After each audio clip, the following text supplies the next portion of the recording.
This evening we are going to study about a subject that is very difficult to manage, literally. Namhlanje ntambama sizokufunde ngesifundo esingasinzima ukuthi sisibambe kahle. We are going to talk about finance. Sizokhuluma ngezimali.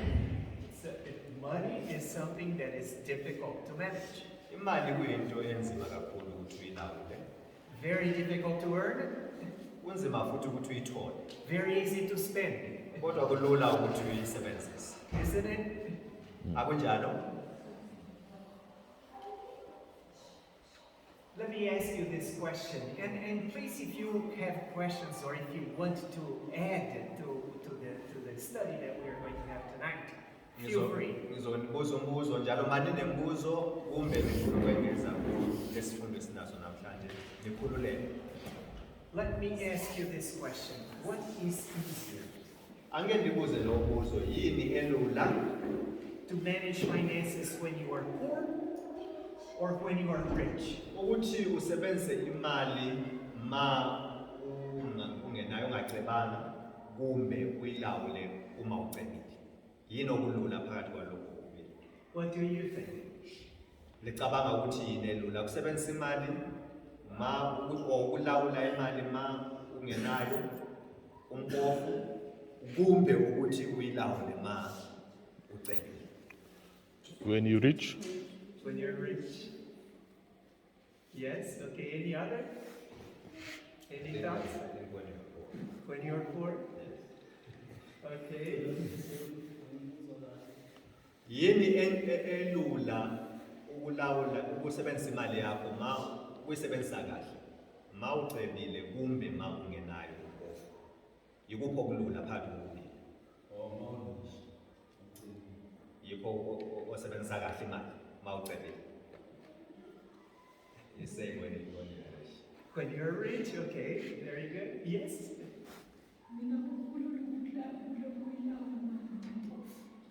She says it's easy to manage finances when you are poor. When you're poor. When you are poor, you don't have much to manage. Ma ungenayo imali awulakho kuningi ukuthi ulawule. So it's not very difficult. So akukho nzima umanage imali yakho. When you are rich, you have a lot to manage. Kodwa ma ucebile imali eningi kakhulu ukuthi uyilawule. Yeah. But this poses a problem. Kodwa ke le indlela inkinga kakhulu. When you are poor, you don't have to worry about managing your money. Ma umpofu awunandaba kangako nokuthi ulawula kanjani imali yakho. But you have to worry about getting what to eat and how to support yourself. Kodwa uba nenkinga yokuthi uzothola kanjani okokudla futhi nokuthi uzisize empilweni. When you're rich, Kodwa ma ucebile you have a lot to worry about. izinto eziningi ezikukhathazayo. And on the other hand, you don't have to worry about much on getting your food, getting what you need. Kodwa ngakolunye uhlangothi awunandaba ukuthi uzothola kanjani ukudla kumbe lokho okudingayo ngoba imali nayo. So either way, it's a problem. Ngakho ke zonke izindlela kuba nenkinga. Now, it sounds really funny here. It sounds really strange that I, coming from America, talking about finance here in Africa. Kuyinto engazwisiseki ukuthi mina ngibuya eMelika ngikhulume ngezemali la eAfrika. But when it comes to financial principles, Kodwa uba sisiza kuzimiso zokusebenzisa imali. it doesn't matter if I live here or if I live there, if I live anywhere in the world. Akunandaba ukuthi ngihlala lana or ngihlala kuphi kumbe loba kuphi emhlabeni. So savings here is the same as savings in America. Yes, ukusebenzisa kahle imali lana eSouth Africa kuyafana nokuyisebenzisa kahle. Or in Japan or China or Kumbe anywhere, Japan, China kumbe kuphi lapho right? Earning money is the same. ukuthola inzuzo nakho kuyafana. You have to work Kumele in order usebenze ukuthi uthole inzuzo. to earn your money, right? So these are the things that we must keep in mind. Yizo lezi zinto kumele sizigcine emqondweni wethu. That the problems that you have here ukuthi izinkinga onazo lana or anywhere in the world, they're basically the same. kumbe kuphi emhlabeni ziyafana. I am going to read a few verses here. If you want to read in your language, I would appreciate it. One is Proverbs 22:7. Sizofunda izaga 22 verse 7 uba sinawo amabhayibheli esiZulu. And you will see that in many poor countries, you have an advantage over the rich countries. Sizobona ukuthi emazweni amaningi lapho abangacebanga khona bangcono kakhulu ukudlula amazwe lapho abasebe khona. So let's read Proverbs 22:7 where it says, "The rich ruleth over the poor." Proverbs 22 verse 7 ithi abacebile babusa abampofu. And the borrower is servant to the lender. Kanti ke lo obolekayo uba isigqili kulo obolekayo. Obolekwayo uyisigqili kulo obolekayo. So is this valid in which part of the world? Le isebenza kuphi? Everywhere. Anywhere in the world, this is valid because this is a principle. If you owe money, you are a servant. Yes, ma unesikoloto uyinceku yalowo omkolota. And it doesn't matter where you live. Akunani nokuthi uhlala kuphi. If you borrow, you are a servant. Ma uthe wabolekwa imali uba isisebenzi or inceku yalowo. In Romans 13:8, another important principle Masifunda kwabaseRoma 13 verse 8 that cements this better. It says, "Owe no man anything." ithi yona ungagolodi umuntu loba yini. But what should we owe to each other? Kodwa yini okumele siyigolode omunye umuntu?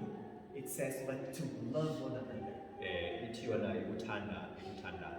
For he that loveth another hath fulfilled the law." Ngokuba lo othanda omunye ugcwalise umlayo. Wait a second. What does owing money has to do with fulfilling the law? What's the relationship here? Ukukoloda umuntu imali kunani nokugcwalisa umthetho? Unobudlelwano bani ukugcwalisa umthetho nokukoloda umuntu imali? Any thoughts? What does Libone ngani kunobudlelwano bani phakathi kokuthi umuntu ukoloda omunye umuntu lutho oluthile nokugcwaliswa umthetho? Uyabuza mzala. What was the verse again, Brother? in Romans 13:8? Owe no man anything but to love one another. Let me ask you this question. Angeke ngibuze lo mbuzo. And I'm speaking from experience. When you are in debt, Ma unesikoloto, what is the only thing that's in your mind? yini esemqondweni wakho? Debt. What am I going to do? How am I going to pay? That's all. Uzokwenza njani? Uzobhadala kanjani lesi sikoloto? So how can I love my brother if I'm thinking about my debts? Uzomthanda kanjani umfowenu uma ucabanga ngesikoloto? So if I don't owe anybody, Uma ingelaso isikolwetu komunye umuntu, I'm not a slave, ayisisigqili. and I can love my brother. Futhi ngathanda umzali wami. I am free to love him. Yes, ngikhululekile ukuthi ngimthande. Let me ask a very simple question. Angeke ngibuze nje umbuzo lula. When is it that we get into debt? Kunini lapho sisifumana sinesikoloto? When is it? Kunini la sisifumana sinesikoloto? Very simple. Yes? When you borrow, if you borrow. Or when you spend more than you earn. Yes. Ungasebenzisa ukudlula lo inzuzo oyitholayo. It's quite simple. You spend more than you earn, and you're in trouble. Yes, usebenzise lokho ukudlula, usebenzisa ukudlula lokho okutholayo, ngakho ke usenkingeni. I am going to read a lot of numbers to you. Ngizokuthi nifundele amanamba amaningi la. And I want you to keep in mind that the image that we have of some countries is very misleading. Ngifuna ukuthi ligcine emqondweni ukuthi umbono omcabango esinawo ngamanye amazwe akusemcabango oqondile. Sometimes abundance is a curse. Kwesinye isikhathi kuba nenzuzo eningi kakhulu kuba isiqalekiso. Lack is a curse. Ukuswela nakhona isiqalekiso, Abundance is also a curse. kodwa ukuthola inzuzo eningi kakhulu isiqalekiso. A study was made in 2020 Kwenziwa i-study ngo-2020 that came up with the following numbers. The average American. Abantu base-America nje average, no? So if you take American across the board, you take all the debt, and this is how much each person owes. Okay? The average American has a debt of 1,511,000 rands of debt. Abantu base-America on average banezikweletu se-1,511,482 Rent. rand. Yes. Rent in debt. That's the average American. This debt includes credit card, auto loans, mortgage, personal loans, and student loans. Yes, izikweletu lezi ngezama-credit card, ama-auto loans, mortgages, personal loans, namalone abantu abafundayo, ama-school fees or student loans. Yes. So, what do you think is the most common type of debt? Libona sengazani isiphi isikoloto esijwayelekile nje. In your idea of what is the most common type of Ngokucabanga debt? kwenu, isikoloto esijwayelekile nje, esijwayelekile ukuthi abantu babe naleso sikoloto. Yes. To love God. You say to love God. No, the most common debt that people have. Isikoloto nje abantu abanaso la e-South Africa. Yes, we are talking about finance. Sikhuluma nge-finance ezemali. Libona ngani isikoloto phose wonke umuntu onaso e-South Africa ngesakhe. Yes. So eat. Each? No, actually it's credit card. Yes. In South Africa even?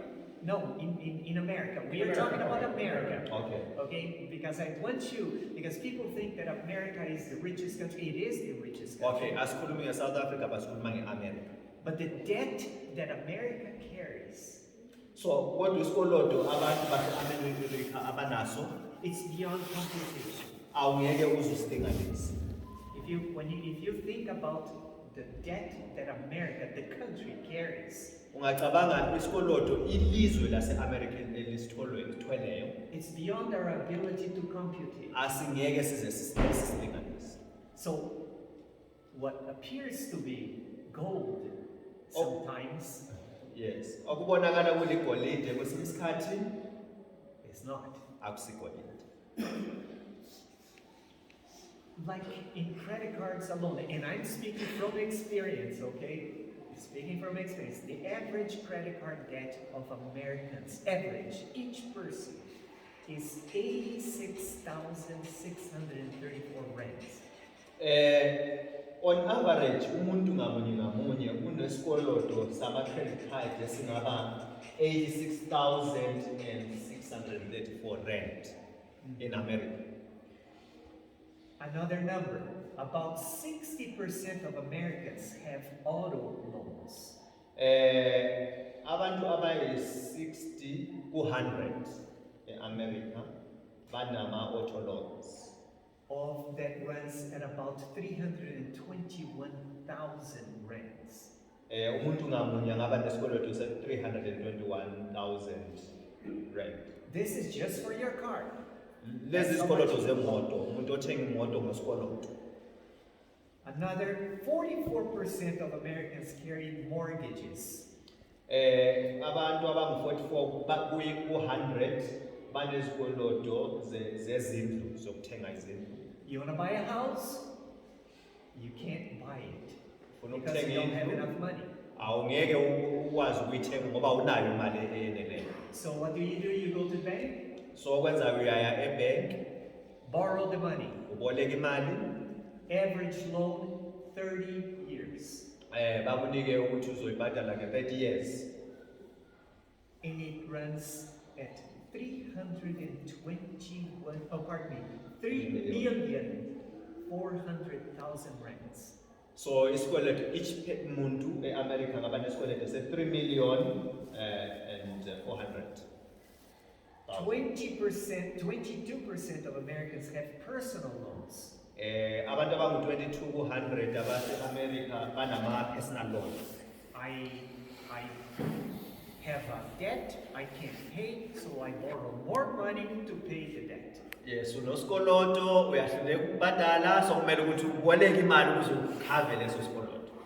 And it runs at 260,000 rands. Okay, is 268,000 rand. 14% of Americans have student loans. You want to go to school? Borrow money. Yes, 14% abase-America banama bezikoloto zokufunda. And the average loan is 632,000. Umuntu ngamunye angaba nesikoloto se-632,000 rand. You know, it is said that when in America you borrow to come into the world, and you borrow to die. eAmerica bathi uyaboleka ukuze uphile ube semhlabeni. Ubuye uboleke futhi ukuthi ufe. So your entire life is to pay debt. Impilo yakho yonke ngekubhadala isikoloto. I'll give you a different perspective of this issue. Mfuna ukulinika umbono omunye onomehluko ngale indaba. If you're 18 years old, Mawuneminyaka engu-18, usually how much debt are you in here? umuntu oleminyaka engu-18 angaba nesikoloto semalini lana eSouth Africa. Probably not much. In America, if you're 18 to 23, eAmerica abantu between 18 and 23, you're going to have a debt of 261,000 rands on the average. umuntu ngamunye uba nesikoloto se-261,000 rand. Now, look at the jump. You're from 24 to 39, Mawune 24 years usiya ku-39 years, you're going to have a debt of 1.5 million rands. uba nesikoloto se-1,500,000. If you are from the ages of 44 to 55, abaneminyaka engako 44 to 55, you're going to have a debt of 2.2 million rands. banesikweleto se-2.2 million rand. From the age of 56 to 74, abaneminyaka 56 to 74, it decreases a little bit. You worked hard, so you have less debt. yes, siyayehla kancane isikoloto sabo, You have 1.5 million. siba yi-1.5 million rand. Now, when you get to your old age, you should be free of debt, right? Ma usukhulile usemnyakeni yakho yokudala kumele ukuthi ngabe awusenasikoloto angithi. But from the age of 75 and older, Kodwa masuka kumnyaka ye-75 siya phezulu, the average debt is 672,000 rands. isikoloto siba yi-672,000 rand. So you go to the grave So uya engcwabeni and you haven't paid your debts. ungaqedanga ukubhadala isikoloto sakho. That's the reality in America. Yiyo impilo yase-America. But why is it Kungani kunjalo that we want money? ukuthi sifune imali kangaka? I want to hear some comments here. Ngifuna ukuzwa Why is it that we want money? We need money. Why kungani sidinga imali kangaka? Why sidinga imali kangaka? is it? Yes, brother. Yeah, imali ngaphandle kwayo awudli, awugezi, awukhoni apa. Many things kusebenza imali emzimbeni to satisfy these foods. He's saying that without money you cannot eat, you cannot have raiment, you cannot do anything. That is why. So actually, if we were to consider it, money is power, Masibe singabheka kahle imali ingamandla, right? angithi? Because it gives me the power to buy what I need. Ngoba inikeza amandla ukuthi ngithenge lokhu engikufisayo. And when we buy what we needed, Njalo masithenga lokhu esikudingayo, we are happy. siba ngabantu abajabulileyo, angithi? Who here does not like to be happy? Ngubani phakathi kwethu ongathandi ukuthi ajabule? Does not like to be happy? Ongathandile ukuthi ajabule? Nobody. Akekho ongathandi ukujabula, angithi? We all want to be happy. Sonke siyafisa ukuthi sijabule. God made us in a way that we can function properly when we are happy. uNkulunkulu wasenza ngendlela yokuthi singasebenza kahle masijabulile. When we are in debt, Kodwa masinesikoloto you're stressed, siba nalokho okukhathaza umqondo, the body chemistry goes out of balance, yes, umzimba wethu awusasebenzi kahle. and you can develop all sorts of illnesses. So siba nezifo eziningi ezishiyene. And that was not what God intended. Akusikho lokhu uNkulunkulu asidalela khona. Do you know that the number one cause of divorce in America is because of money? Kambe siyazi ukuthi eAmerica okubuya kuqala ukubangela ukuthi kube nama-divorce imali. Friction over money. Ukungezwani ngenxa yemali, You know, fight over money. ukulwisana ngenxa yemali. And then in the end, there in America, it's very common for people to commit suicide. Ekugcineni ke eAmerica kuba lula ukuthi abantu bathathe imiphefumulo yabo. And a lot of the suicides is because of financial stress. And ukuzibulala okuningi kubangelwa i-stress esibangelwa imali. So then, what's wrong? Yini engekho kahle lana? What is wrong? If we have money, we should be happy, but that's not the case. Masinemali kumele sithokoze kodwa akunjani. Because we want more. Ngoba sifuna imali enye eningi. If we have one, if we can buy a car, Singathenga imoto, we are happy. siyajabula For how long? okwesikhathi esingakanani? Short time. A short time. Because we want something better. Ngoba sifuna okunye okungcono kulapho. Right? Angithi And there is no end akulasiphetho kukho konke lokho. to that desire Kuzifiso lezi esinazo for power. ukuthi sibe namandla. So let's look at the book of Luke, chapter 12, verse 15. Asibhekele uLuka 12 verse 15. And this is something that it is very difficult for us Le yinto enzima kakhulu kithi humans njengabantu to understand and to accept. ukuzwisisa nokwamukela. Where Christ says, and he said unto them, take heed and beware of covetousness. uKristu uthi yena kibo nakani ukunqanyela. For a man's life consisteth not of the abundance of things which he possesseth. Ngokuba impilo yomuntu ayamanga kokuningi lokho anakho. So what is Christ saying here? Yini uKristu ayishoyo kithi lana? Will your possessions make you happy? Kambe inzuzo yakho nayo ingakwenza ujabule? No. Cha. He's saying no. Uthi yena uKristu cha. How much did Christ possess when he was on earth? Unganani uKristu ayenakho lapha emhlabeni na? This is hard for us to accept. Really hard. Kunzima ukuthi samukele lo moyo.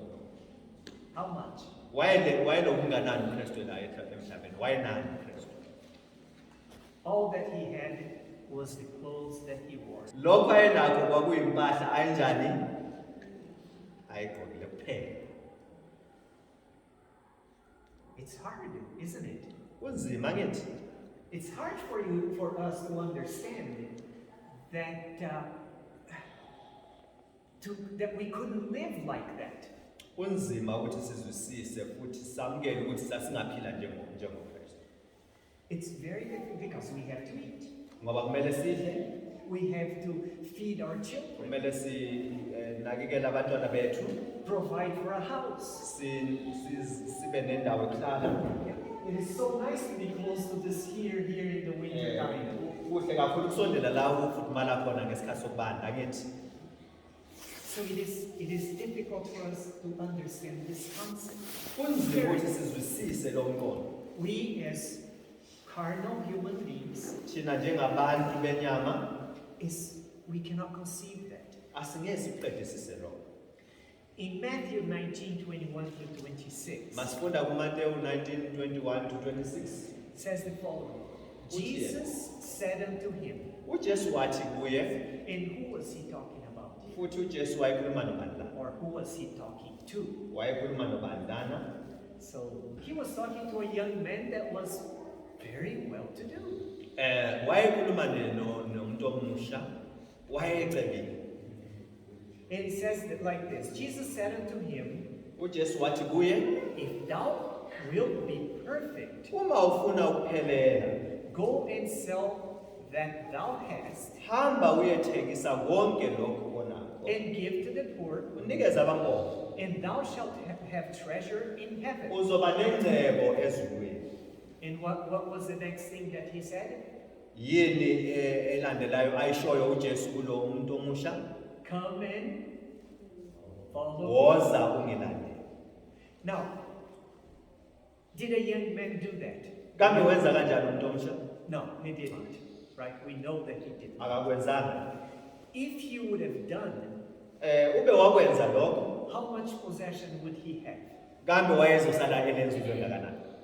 The same amount of possession that Christ had. Kambe wayezosala nenzuzo efana naleyo uKristu ayenayo. Just his clothes. Wayezosala enempahla nje azigqokile. But what would he become? Kodwa wayezoba yini lo muntu omusha? His disciple. Wayezoba umlandeli kaJesu. I'm going to stop there. Ngizokuma kancane lapho. But his disciples were listening to what was going on. Abafundi bakhe babemamele lokho kwakusenzakala lapho. And how did they react? Bona baziphatha kanjani? Further down says, when his disciples heard it, they were exceedingly amazed. Lapho abafundi bakhe bezwa lokho, baba nokumangala okukhulu. And they asked, who then can be saved? Bathi kubani ke ongasindiswa? This is the concept that we have. Yiyo umqondo esinawo nathi lo. That only those that are well-to-do Ukuthi labo abacebile are blessed of God. babusisiwe uNkulunkulu. Therefore, if you're blessed of God, you're going to be saved. Ngakho ke mawubusisiwe uNkulunkulu uzokusindiswa. But that's not what Christ said. Kodwa kusikho lokhu Kristu akushoyo.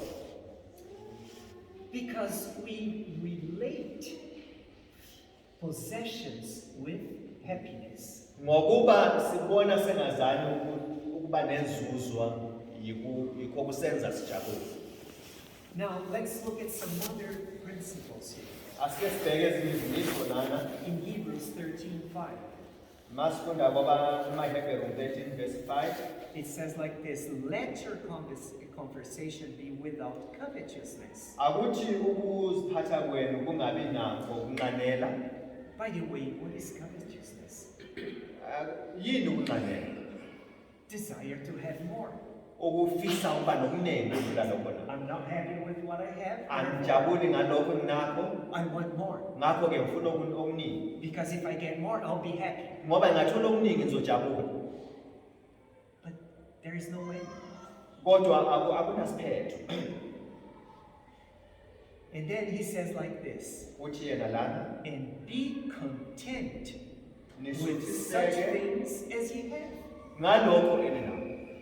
So if God blessed us with little, Uma uNkulunkulu esibusise ngokuncane, we should be happy. kumele sijabule. If God has blessed us with much, Uma uNkulunkulu esibusise we should ngokuningi, also be happy. kumele futhi sijabule. But the problem is that the more we have, Inkinga ukuthi lapho siba nokuningi, the more responsible we become. siba nomlando omkhulu ukudlula lo besinako. Responsible to whom? Siba nomlando kubani? To whom? Siba nomlando kubani? Yes, to God and to our fellow men. Naku uNkulunkulu nakuba fold. Because we are called to share what we have. Ngokuba sibizelwe ukuthi sabelane nabo lokho esinako. But is this applied only for those that have possessions? Is this applied only for those that have possessions? Kambe lokhu kushiwo kulabo kuphela abacabileyo kuphela na?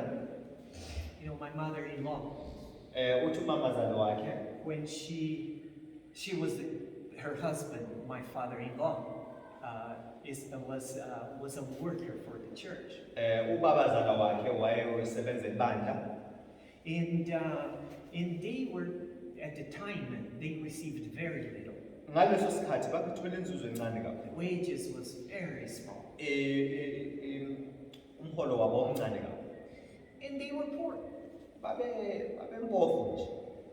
But the little that she had, Kodwa okuncane lokho ayenakho.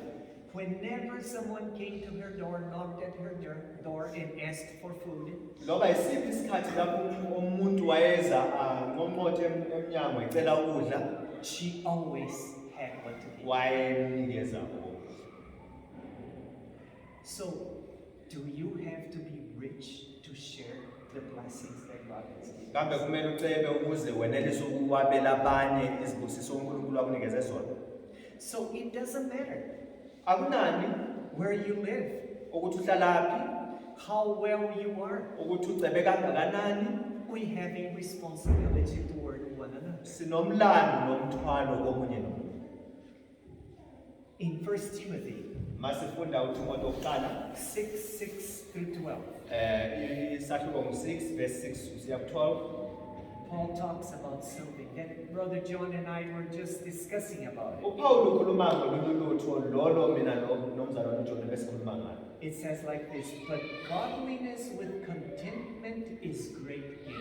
Uthi yena ukwesaba uNkulunkulu ngokusuthiseka kuyinzuzo enkulu kakhulu. So, what is he saying here? That we should be happy with what we have. Uthi yena lapha kufanele ukuthi sijabule ngalokho esinakho. And it doesn't matter where you are, Akunani ukuthi kuphi, how much you have. ukuthi nokunganani, We should be content. kumele sisuthiseke ngalokho. Why? Kungani kunjalo? For we brought nothing into this world. Ngokuba asibuyisanga lutho kulo mhlaba. How much do you have when you're born? Yini oba nayo mawuzalwa? Nothing. Awunayo. Not even clothes. Awuna ngisho nempahla oyigqokile. Nothing. Awulalo. For we brought nothing into this world, and it is certain we can carry nothing out. Ngokuba sizanga nalutho kulo mhlaba futhi uqinisekile ukuthi asoze sisuke nalutho kulo mhlaba. Now, he adds to this, and he Abe says, sesithi yena and having food and raiment, kodwa ngokudla nezembatho let us be therefore content. asisuthisekeni ngalokho. How much did Christ have? Unganani uKristu ayenakho? Food and raiment. Wayene ukudla nezembatho.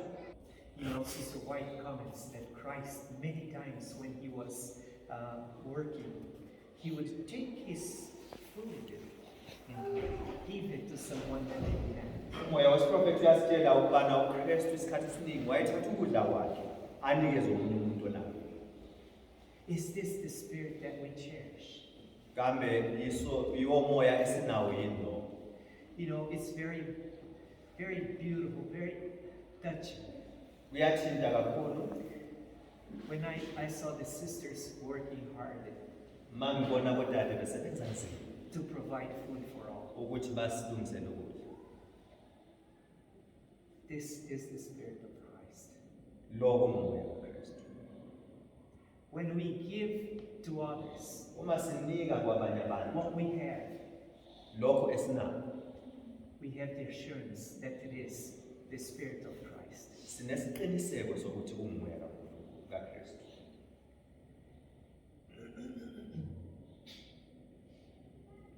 In Philippians 4:11 and 13, KwabaseFilipi 4 verse 11 to 13. it says, "Not that I speak in respect of want, Asho kuba ngikhuluma ngoba ngiswele.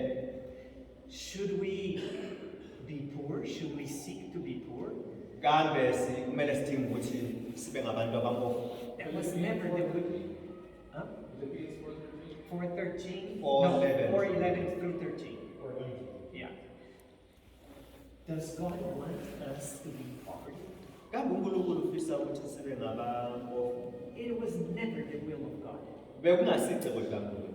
You know, in America, Uyazi eAmerica with all that is going on, ngakho konke okwenzakalayo khona le we find so many homeless people sithola abantu abaningi abaswele endaweni throughout the city, anywhere. emadolobheni kuyo yonke indawo You are going to find homeless people, people uzothola abantu abangenandawo that don't yokuhlala. even have a shack to live in. Abantu abangela ivini umkuko wokuhlala They have a tent, banokuyithento a camping tent that they carry on a cart, yes banethente elincane abahamba befuqa ngeenqola zabo. and then there they set up. When the night comes, they set up the tent, sleep in the tent. In the morning, take it down, and Yes, ma kufika ukuhlwa yakha itende labo balala ekuseni balibali kodwa futhi. is this what God wants for us? Kambe yikho lokho uNkulunkulu akufunayo ngathi? No, it isn't. Cha, It is not. akusikho.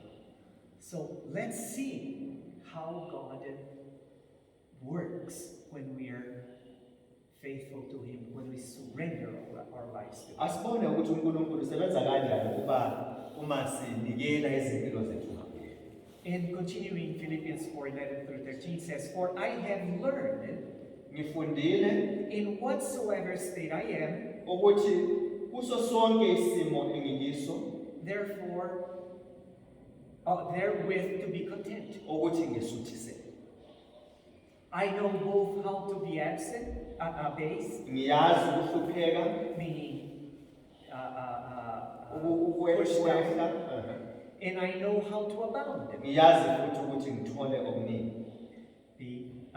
with abundance, right? Everywhere Kuyo yonke indawo, and in all things, kuzo zonke izinto. I am instructed both to be full Ngijwayele konke ukuthi ngisuthe and to be hungry, nokuthi ngilale.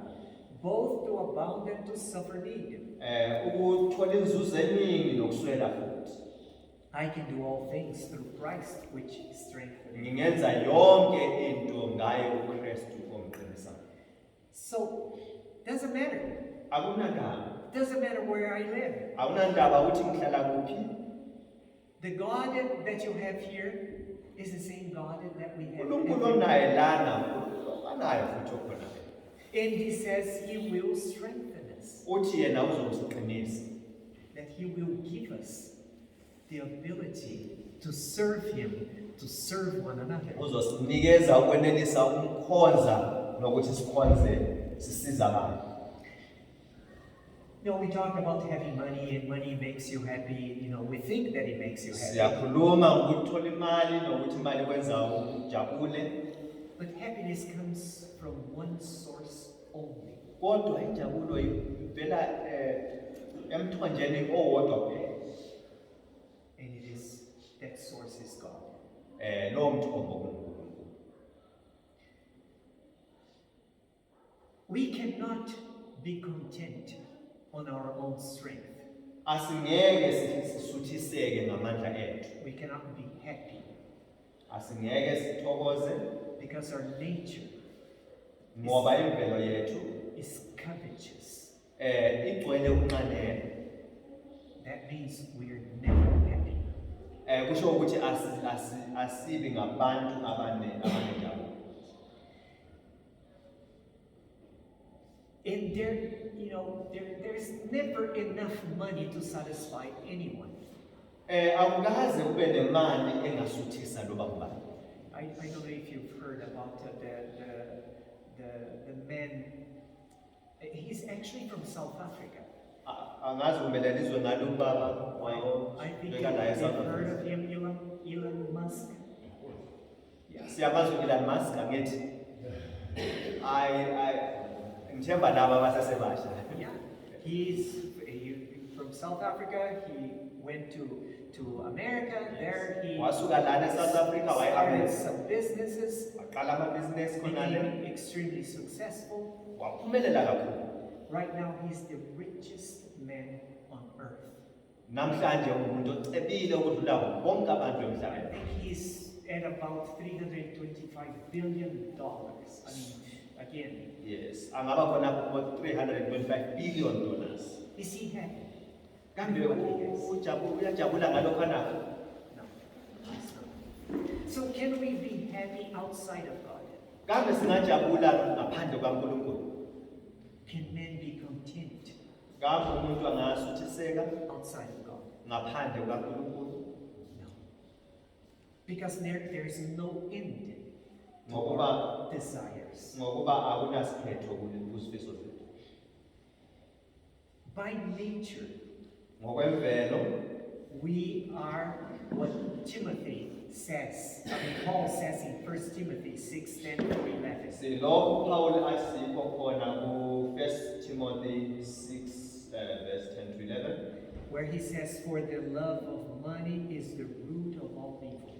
Athi yena uthando lwemali luyimbangela yabo bonke okubi. So, what is the problem here? What do we love by nature? Yini esithandayo ngokwemvelo yethu? The things of this world. Izinto zalo mhlaba. And what then does that cause? Kube sokubangela ini lokho? Nothing but evil. Ubangele kuphela izinto ezimbi. Now, without God, we cannot be happy. Ngaphandle kukaNkulunkulu asingeke sijabule. We cannot be content. Asingeke sihlaliseke. But how about with God? Kodwa ukanganani lapho sinoNkulunkulu? Can we be happy? Kambe singajabula? Can we be content? Kambe singahlaliseka? Definitely. Ngempela singahlaliseka. If we are well-to-do, or if we are poor. Kumbe sinemali or asinayo? Because what makes you happy? Ngoba lokho okwenza ujabule It's the peace kuyikuthula that comes from God. lokho kubuya kuNkulunkulu. And that peace Lokho kuthula cannot be in us when we are troubled by debts and by desires for more and more. lokho kuthula asingeke sibe nakho kuba sinezikoloto sihlushwa izinto eziningi kakhulu. In Psalm 37:25, Psalms 37 verse 25, I have been young and now I am old, bengimusha manje sengikhulile, yet have I not seen the righteous forsaken, kodwa angikaze ngibone abalungileyo bedeliwe, nor his seed beg bread. nenzalo yabo icela isimo. So what is God saying here? Uthini uNkulunkulu lana? I will provide. Uthi Trust ngizonikeza, me. I Nithembele. will provide for your needs. Ngizonikeza izidingo zenu. I would like to tell you a little bit of my experience. Ngifuna ukulitshela ngamava ami kancane, I'll try to be very, very brief. ngizofinqa nje kancane. I am the youngest of 8 children. Uthi yena icela thunjana kubantwana bayi-8, And when I was about 9 years old, eseleminyaka emu-9, my father left my mother. ubaba wakhe washiya unina. My mother was left alone with 8 children. Unina washiwa nguyise enabantwana bangu-8. My mother did not work. Umama wakhe ubengasebenzi, She couldn't earn a living. wayengezake enelise ukuthi abagcine kahle. So we were barely surviving. We Yeah. had barely enough food babengenakho ukudla ukuthi badle bephila nzima. My mother was a very faithful woman. Umama wakhe wayengumama uthembekile kakhulu. She trusted God. Wayemthemba uNkulunkulu. And God never allowed us to live under the bridge. uNkulunkulu akavumanga ukuthi siyehlala ngaphansi He kwamabili. provided. Wasinikeza. And and it was very troubled, very difficult. Kwakunzima kakhulu, impilo enzima kakhulu. And about 3 years later, she passed away. Ngemva kweminyaka emithathu nje uyisesulile, unina washona. And we were left 8 children. Sasala singabantwana abangu-8 singenabazali. Without mother, without father. Singenamama, singenababa. It was not easy. Kwakungekho lula. It was not easy at all. Kwakungekho lula. God provided. uNkulunkulu wasinakekela. During those periods, the difficult years that we had, God provided. Iminyaka leyo sinobunzima, uNkulunkulu wasinikeza. We always had a roof over our heads Sasinalo uphahla phezu kwamakhanda ethu, and food on the table. futhi sinakho ukudla etafuleni. It wasn't much, but it was enough. Kwakungekho kuningi kodwa kwakwanele ukuthi kusigcine siqhubeke. I grew up.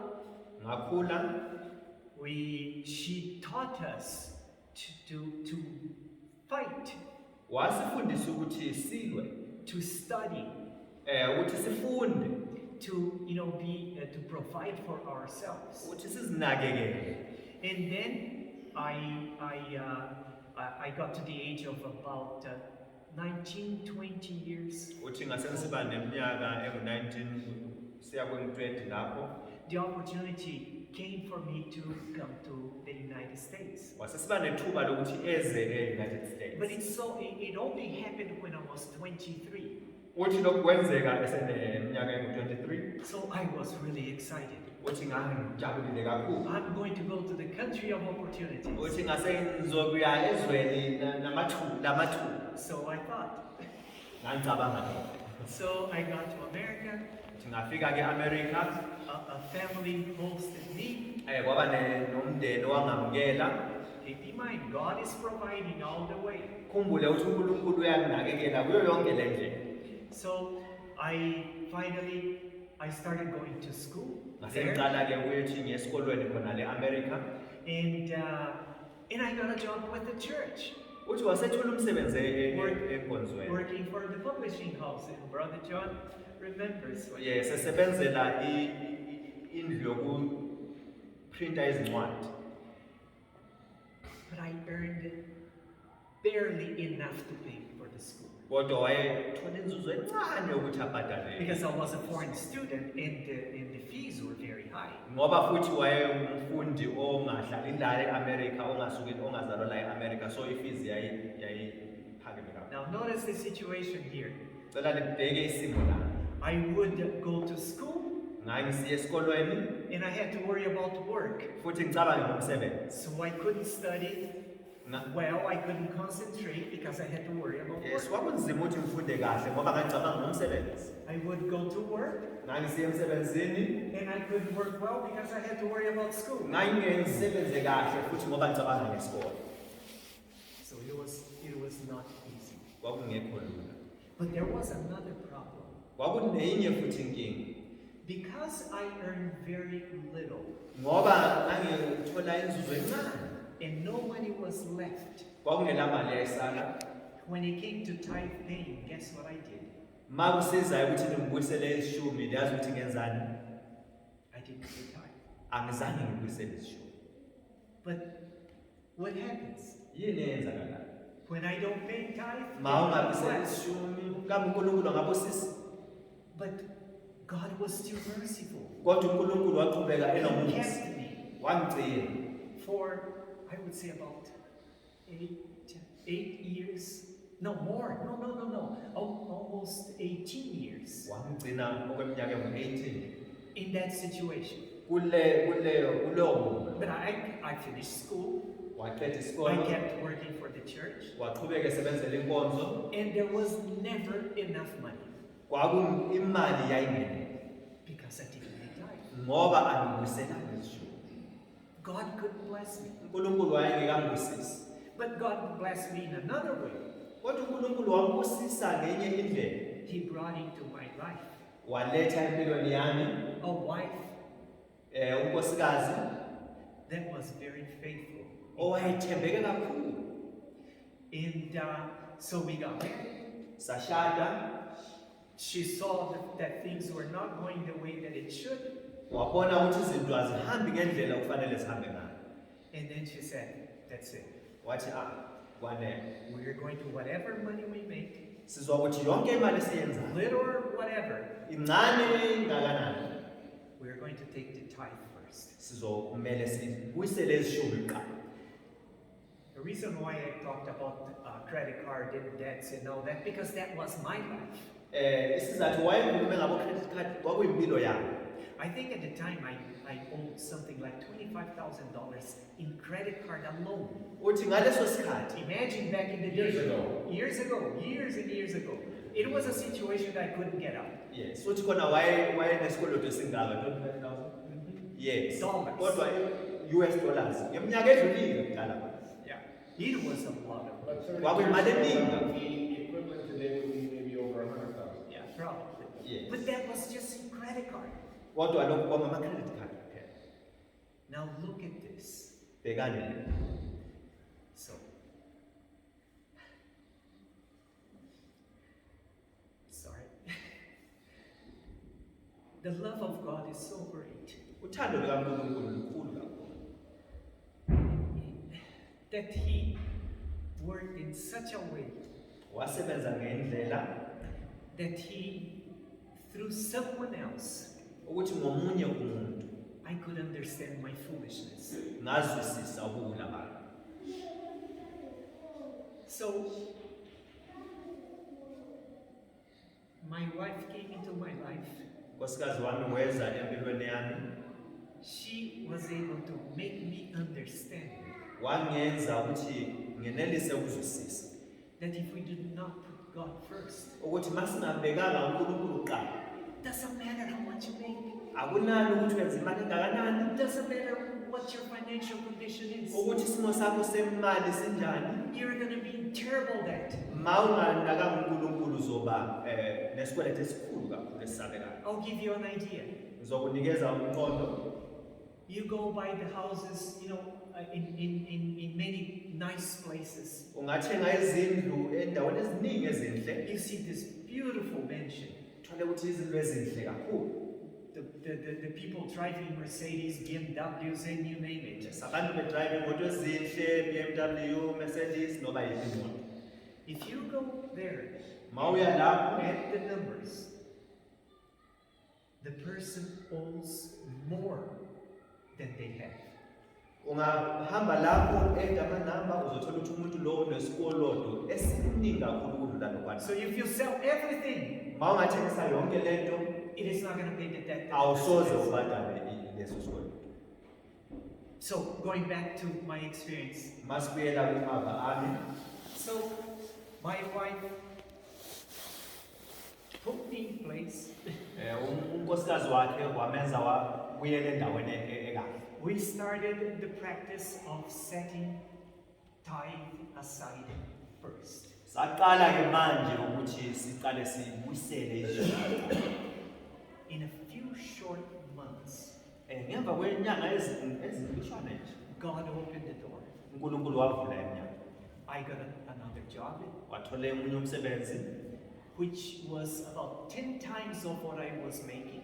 wathola umsebenzi ombhadala okuphindwe ka10 ukudlula lokho akwenza. But it wasn't a high wages. No, it But was not. kwangasi uholo eliphakeme kakhulu. But that gives you an idea of how much I was working with. Kodwa lokho kunika nje umqondo ukuthi wayethola malini la ayisebenza khona. And things changed around completely. Izinto zaguquka ke la. And then my wife convinced me. Unkosikazi wakhe wasekhuluma naye. By then it wasn't hard for her to convince me. Kwakungekho nzima ukuthi amconvince Because I tasted that God was good. ngoba wayesenamithile ukuthi uNkulunkulu I had experienced that. waba namava alo. So we decided now instead of paying 1 tithe, we pay 2 tithes. Wasecabanga-ke ukuthi kunokuthi sibusele okweshumi okunye, asiqale manje ukubuyisela okweshumi okubili. And God blessed it even more. uNkulunkulu wasibusisa ukudla lapho. You know, in let me see if I find here, in Malachi 3:10. Masifunda uMalaki 3 verse 10. What do we read there? Can someone read it? Ukhona ongasifundela yona, Malachi 3 verse 10. Anyone? Yes, brother, you can read. Ngizokuthi ngenisani konke okweshumi endlini yengcebo ukuba kube nokudla endlini yami, ningivimbini ngalokho, kusho uJehova Sabaoth. Uma ngingayikuvulela amafasitela asezulwini, nginithulele isibusiso kunokwaneleyo. Thank you. So let's break this down a little bit. God says, bring ye all the tithe into the storehouse. So what is he saying? Pay the tithe.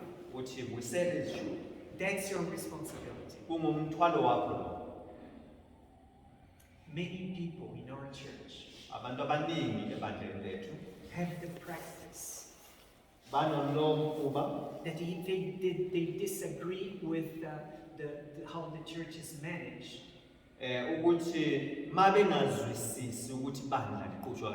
we feel that we have the right to keep the tithes. Is that what God is saying? He's not putting conditions here. He's saying, bring ye the tithe into the storehouse. If it is going to be mismanaged or not,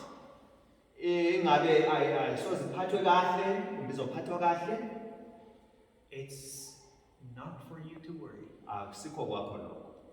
What you should worry is about bringing in the tithe. Why?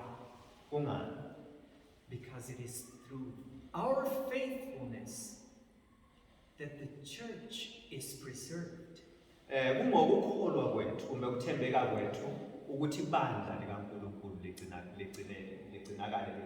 Because it says here that there may be meat in my house. Meaning so that we can pay the workers. Now comes the next part. He's challenging us.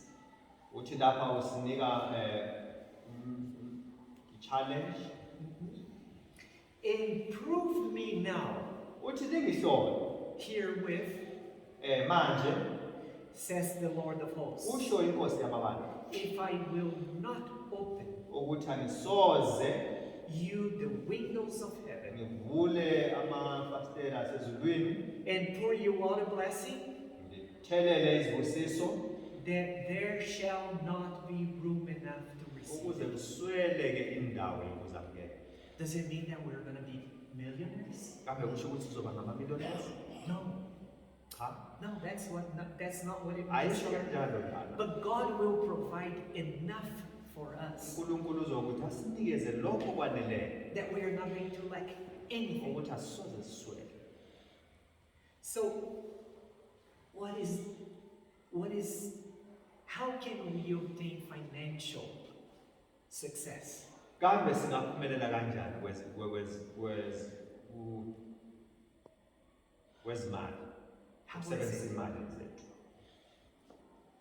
In Philippians 4:19, it says, but my God shall supply all your needs according to his riches in glory by Jesus Christ. So, wait a second. There is that makes a big difference. Kunegama encane lapha elenza umehluko. He doesn't say, but God shall supply. Akesho ukuthi kodwa uNkulunkulu uzoninikeza. He doesn't say, God shall supply. Akasho ukuthi uNkulunkulu uzoninikeza. He says, my God. Kodwa uthi uNkulunkulu wami. The question is, Umbuzo ukuthi is Paul's God kambe uNkulunkulu kaPawulo my God? uNkulunkulu wami na? If he is my God, Uma enguNkulunkulu wami, then we can claim ngokunjalo singacela kuye what Paul claimed. lokho uPawulo akucela. God shall supply all our needs. uNkulunkulu uzogcwalisa zonke izidingo zethu. May God bless us that we understand Akuthi uNkulunkulu asibusise ukuthi sizwisise that God is one God, ukuthi uNkulunkulu munye, and it is the same God anywhere. uNkulunkulu ofanayo kuyo yonke indawo. That God is the same when we are well-to-do, uNkulunkulu ofanayo lapho sithola when we are not well-to-do. nalapho siswele. But the promise is there that He will supply Kodwa isithembiso ukuthi uzokusigcwalisela all our needs. zonke izidingo zethu. And He provides even more. Futhi uzokusinika ukudlula lapho. Why? Kungani? To test us. Ukuze asihlole. How? Kanjani? By sharing Ngokuthi sabele abanye. the blessings of God with others. Izibusiso zikaNkulunkulu nabantu. May God help us and bless us, Sengani uNkulunkulu angasiza asibusise. is my prayer. Kungumthandazo wami. Amen. Amen. Amen.